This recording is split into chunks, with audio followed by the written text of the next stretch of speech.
Builders and kabarya, our Pay My Bill series continues.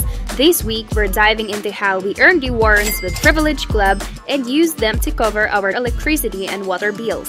Real rewards, real payments. See it in action. Subscribe, like, and hit the notification bell so you never miss an episode. Let's start and let's build.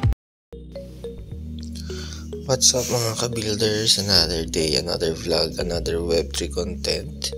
Welcome back dito sa ating Pay My Bill series where gagamitin natin yung ating mga Web3 protocols para bayaran yung aking power bill and water bill.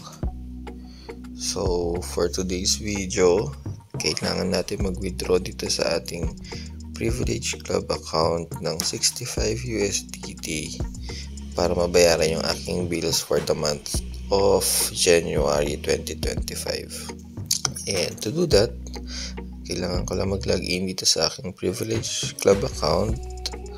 And as you can see, meron akong wallet balance sa 192.41 USDT. And punta lang tayo dito sa transact and withdrawal.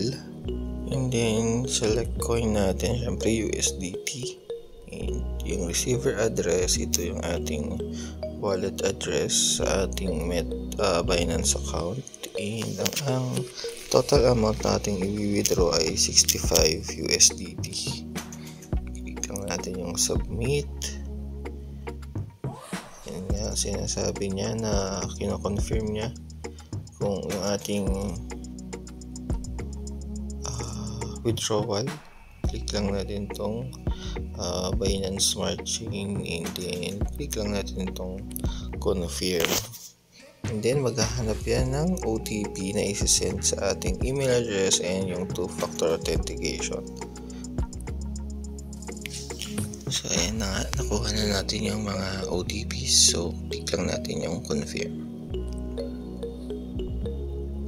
Ayan, your withdrawal request has been processed.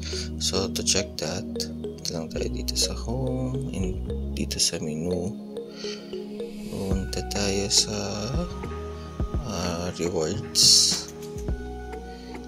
and dito sa withdrawal. So makikita natin meron siyang pending transaction. Pupunta dun sa ating Binance wallet. So meron siyang fee na 3.5 USDT. So ayan, na-process na natin yung pambayad natin sa aking water bill at saka power bill. So ano ngayon yung gagawin natin sa natitirang wallet balance? Siyempre naniniwala tayo sa power ng compounding, kaya ang gagawin natin dyan is i-roll lang natin papunta dito sa protocol. And para gawin yun, pag tayo sa liquidity, piliin natin yung long term 300 days with daily rewards of 0.35%. Click natin yan, provide tayo, check natin yan, tick natin yung checkbox and mag-provide tayo ng 126.85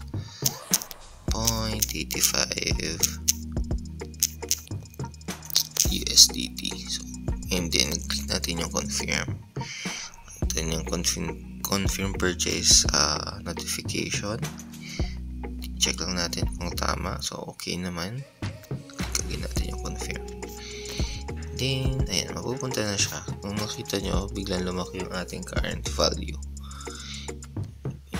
And ayan lang guys, hihintay lang natin yun na ma-receive ng ating Binance account. Hindi isi-sell natin yun dun sa P2P para magkaroon na tayo ng peso pambayad ng ating power bill and water bill.